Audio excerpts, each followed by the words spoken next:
The Department of Health declares a national dengue alert as dengue cases arises from the country. The DOH emphasizes early detection is crucial in preventing deaths resulting from dengue. Here is Ma'am Pauline upang ibahagi sa atin ang kanyang mga naging karanasan sa sakit na dengue. Magandang araw, Ma'am Pauline. Maaari niyo po bang ibahagi ang mga naranasan na sintomas sa sakit na dengue? Magandang araw po.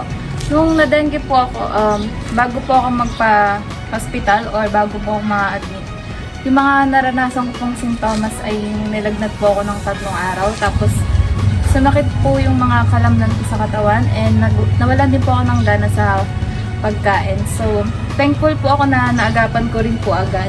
And nagpa-admit po agad sa ospital para po maagapan po yung hindi masyadong pagbaba ng platelets ko. So, natutunan ko din po na palagaan po natin yung katawan natin. Minom po tayo ng madaming tubig, lalo na po sa panahon natin ngayon.